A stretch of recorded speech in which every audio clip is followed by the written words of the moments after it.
talk about Dubrovnik, the pearl of the Adriatic, most people probably picture those perfect summer holidays. Or maybe scenes from, that big fantasy show, dragons and all that. Right, exactly. But our deep dive today, using these, well, really personal and fascinating sources, Yeah. it shows a city defined by something much deeper.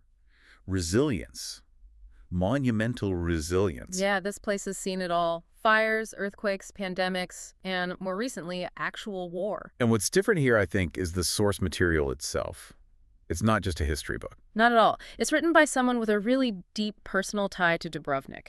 Feels like they see the city almost as a living thing. That intimacy, it totally changes the advice, doesn't it? It helps you understand the city's spirit, not just, the stone walls. Precisely. And speaking from the perspective of the author of these notes, when I first set foot in the Old Town, it was 2001, barely a decade after the Croatian War of Independence. Wow, so it was still very much recovering then. Oh, absolutely. I remember walking the walls, looking down at the rooftops, and realizing so many tiles were mismatched. Yeah. Replaced quickly after the shelling, Yeah. Those gappy rooftops shining in the sun. They honestly look like an old lady's smile. Imposing, yeah, but enduring, showing the scars, proof of their strength. That's a powerful image, the scarred but smiling city. And it really captures its essence today. It's this incredible, living, open-air museum, UNESCO certified, of course. Every stone tells a story of survival. Right, and it manages to blend that intense history with, really modern appeal. Great local food, slick boutique hotels, these little intimate wine bars. A winning combo. Something for everyone, really. Definitely. So before we get lost wandering the Straten, let's tackle that big practical question from the sources. Ah, yes. How long do you actually need? The Old Town itself, geographically, it's tiny. Super easy to walk around. And the source material is quite direct about this. Yeah. You can see the Old Town, the main sites, in maybe a couple of leisurely days. But, and this is a big but, Yeah. if you want to use Dubrovnik as a base for day trips to the islands, Ston, Konavle Valley, Then that standard 3-day long weekend, it's just not going to cut it. You'll feel rushed, constantly checking your watch. You'll probably regret not booking longer. yeah, you need that slower pace. Yeah. And the time you need also completely depends on when you go. Okay. Right. Seasonality is huge here. Totally. Summer is peak season, obviously. People there for the classic beach holiday, often staying outside the walls, maybe La Pod or somewhere nearby. And that kind of trip can easily fill a week. Or even 2. But the source is actually really enthusiastic about winter travel, which might surprise some people. Okay, wait. Winter. The notes mention some pretty serious weather warnings. Things like torrential downpours and storms that feel almost apocalyptic. They do. The sources don't sugarcoat the weather. It can be genuinely rough in winter. So, are they seriously suggesting we brave apocalyptic storms? Yeah. Is this just for hardcore history buffs who don't mind getting soaked? Well, maybe a bit hardcore. But there's a massive reward, and it connects back to that whole resilience idea. When the crowds vanish, the city changes. How so? It becomes really intimate, cozy even. A weekend off season means you can actually savor those atmospheric bars, the proper local restaurants, the little Christmas markets, without fighting through crowds. Okay. No elbowing your way down the Straten. Exactly. That tranquility, that's when you might start to feel that Croatian idea of Fjaka. Right, the art of not doing much. Pretty much. That deep sense of peace and relaxation. You just can't find Fjaka when the Old Town is absolutely jammed in July. Winter allows for it. That makes a lot of sense. Slowing down, absorbing the atmosphere. Okay, seasonality sorted. Now, the first thing on everyone's list, the absolute must-do experience, walking the city walls. Non-negotiable. And you really need to listen to the practical advice here. Sensible shoes are a must, not flip-flops. Definitely not flip-flops. And water. Take water. Absolutely. Those fortifications, they go up to 25 meters high in places. It's a proper 2-kilometer circuit. It is work, especially in the heat. But the views, Wow. unforgettable, right? Over the rooftops, the Adriatic, Lokrum Island, the Elafiti Islands, just stunning. Unmatched payoff, and the timing tip for summer is crucial. Go right when they open at 8 a.m. or go very late in the afternoon. Midday in July or August. Pure punishment. Don't do it to yourself. Please don't. Once you're back down, just wandering the Straten, the main street, is essential, just to soak in that elegant uniform architecture. And don't skip the Franciscan monastery. It has one of Europe's oldest functioning pharmacies inside. Think about that. Incredible longevity.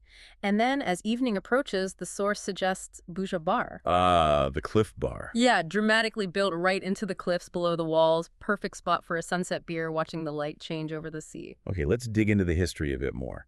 The Republic of Ragusa. That whole era is fascinating, and the rector's palace was its heart. An amazing building. Gothic, Renaissance, Baroque, all mixed together. But its function is what's truly mind-blowing. It was everything, wasn't it? Government HQ, courthouse, prison, armory. All rolled into one. The entire state infrastructure in a single, beautiful building. And the way they governed, designed to resist tyranny. That tradition of rotating the leader, the rector. Yeah, the source highlights that. Each elected rector lived in the palace for exactly 1 month. Only 1 month. Then a new one came in. Up until 1808. Sounds exhausting, but what a brilliant way to prevent anyone grabbing too much power. An anti-corruption measure, basically. Incredibly effective. It kept the focus on the republic, the collective good, not on one individual. And today, you can wander through those old rooms, the prison cells, the rector's quarters. And sometimes catch a classical concert in the atrium, the notes say. Yeah, apparently the acoustics in that Renaissance atrium are wonderful. And look, this city's whole existence depended on the sea, so we have to talk about its seafaring past. Oh, definitely. The Maritime Museum. Housed in Fort St. John, which has guarded the harbor since, 1346, it tells that story really well. Dubrovnik, or Ragusa, was a major Mediterranean power. And their ships, the argosies. Even Shakespeare mentioned them. He called them pageants of the sea. That tells you how impressive they must have been. The museum's got great ship models, old charts, flags. Really brings that era to life. Okay, so when the crowds in the old town get a bit much, especially peak summer, where do you escape? The sources mention some great quick getaways. Lokrum Island first. Lokrum's super easy, just a 15-minute ferry trip from the old harbor. But it feels worlds away. Wilder. Yeah, it's a nature reserve. Ruins of a Benedictine monastery, this cool little salt lake called the Dead Sea, loads of wild peacocks strutting around. Peacocks. Random. And the Game of Thrones thing. Ah, yes. You can sit on a replica of the Iron Throne if that's your thing, for the gram. No, okay, for the best views of the city, though, you need to go up Mount Stray. The ultimate panorama. You can hike up, which is great if you're feeling energetic, or just take the cable car, quick and easy. But it's not just about the photo op, right? There's important history up there, too. Crucial context. Fort Imperial is at the top. Built by Napoleon's forces back in 1812. And now it houses the Homeland War Museum. Exactly. The sources really emphasize visiting this museum. Standing up there, looking down at the city that was under siege in the 90s, it provides incredibly somber and important perspective. Right. Puts it all into context. Now, if you're looking for that real Fjaka we mentioned earlier, that proper Croatian slowdown, the place to go is Kolochep. Kolochep. It's a local favorite, one of the Elafiti Islands, completely car-free, just a lovely 30-minute ferry ride. What's the vibe there? Historically, it was important shipbuilding, summer villas for rich Ragusan families back in the 15th century. Today, it's all about crystal clear water, quiet olive groves, maybe finding a little traditional restaurant for a long, lazy lunch. So the definition of not doing much. Perfectly embodies Straka. Okay, for a different kind of day trip, maybe more history and amazing food. Ston and the Peljajak Peninsula. Essential if you have a full day. Ston's historical significance is huge. Those medieval walls. Europe's longest, right. Linking Ston and Malistan. 5 kilometers long. They called it Europe's Great Wall of China. Built specifically to defend the Republic, but also, crucially, to protect their valuable salt pans. Salt was like gold back then. And the food connection there, it's got to be the oysters. The notes rave about them. Oh, they are legendary. People have been farming and eating oysters there since Roman times. The flavor is unique. Something about the mix of fresh river water and salt water where they grow. Best way to try them? The sources say definitely try them raw, just with a squeeze of lemon. Maybe take a little boat trip to see the oyster beds first. And while you're on the peninsula... Of the wine? Red wine country, right? Absolutely. Dingach and Postup. Both powerful reds made from the local Plavac Mali grape. You have to try them. Okay, another direction for a day trip.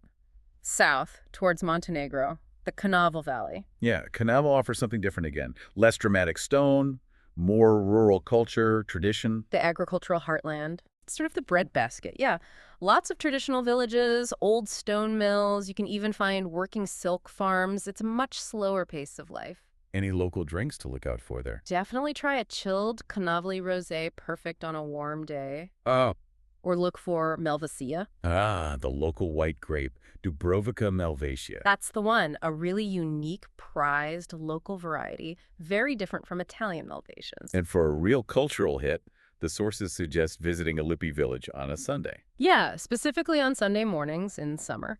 They have traditional folk performances, singing and dancing. You get to see the incredible, intricate local costumes. Feels like stepping back in time a bit before everything got so touristy. Nice. Now, back in Dubrovnik itself, we're soaking up local life markets. Gotta hit the markets. Gundulic Square in the Old Town has the daily produce market. Great for fruit, local honey, maybe some handmade souvenirs, or just grabbing stuff for a picnic. And for the serious food shopping. Yeah. Especially fish. That's down at Gruj Market, near the main port. The sources say Friday and Saturday mornings are the busiest and best times for the widest selection of fresh fish and local produce. It's buzzing then. Okay, swimming spots. Locals don't always go to the famous Banji beach next to the old town, right? Generally, no. Banji gets incredibly crowded, and they even charge an entrance fee for parts of it. Locals tend to head towards the Lapad Peninsula, or maybe Fjaka. What's Sveti like? It's a lovely little sandy cove, bit of a walk or bus ride, but worth it. It often has a nice little restaurant open in season 2. I have to jump in here with the personal favorite from the notes. Yeah. My favorite place, Danchi. Ah, Danchi Beach. No sand there, though, right? Nope, no sand at all. It's basically these man-made concrete platforms carved into the rocks with ladders going straight down into the deep blue sea. But for me, it's the absolute best place to watch the sunset. It's quieter, feels really rugged and local. That contrast is interesting, the rugged local spots versus, say, the abandoned Hotel Belvedere. Oh, wow. Yeah, the Belvedere. Such a poignant sight, a powerful reminder of the siege in the 90s. Once a luxury hotel, heavily shelled during the war, and now it just stands there, this haunting ruin overlooking the sea. It's such a strange juxtaposition. The ruined shell, you can still see the damage, but right below is that perfect, crystal clear Adriatic water. They filmed Game of Thrones there too, didn't they? They did, and apparently you can still scramble down to the water's edge from the ruins, steps, or for the brave, cliff jumping. Maybe stick to the steps. Okay, finally, let's touch on some top-tier dining. Bucket list restaurants. Restaurant Magdalena.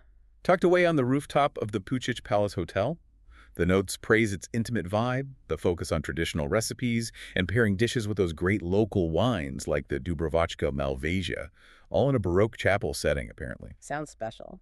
And for fine dining with a view, Vapor Restaurant. Yeah, it's in the Hotel Bellevue. Highly rated, operates seasonally, March to November. Expect elegant food, really well paired with those Peljajac Peninsula wines we talked about. Great views, too. And if you don't make it out to Stjapton for oysters, where's the best place in the Old Town? Botar. They have locations elsewhere, but the one in the Old Town is great for super fresh Adriatic seafood, oysters, sushi, really high quality, convenient if you're staying within the walls. Okay, so wrapping this up, what's the big picture here? This deep dive really shows Dubrovnik is way more than just, pretty pictures. Definitely. It's this compact old town, yes, an open-air museum in many ways, but it's defined by this incredible layered history, the Republic of Ragusa, the resilience through war. And it completely changes with the seasons. It really works for that quiet, reflective winter trip just as much as the busy summer beach holiday with all the day trips. Culture, history, beaches, food, film locations, it kind of has it all. Which leads to an important question, I think, connecting all these threads. After surviving centuries of true catastrophe, pandemics, fires, earthquakes, war, perhaps the real treasure of Dubrovnik isn't just the imposing stone walls, but actually the ability to practice Fjaka. That art of finding profound peace in just not doing much. Maybe that's the ultimate form of resilience learned over generations.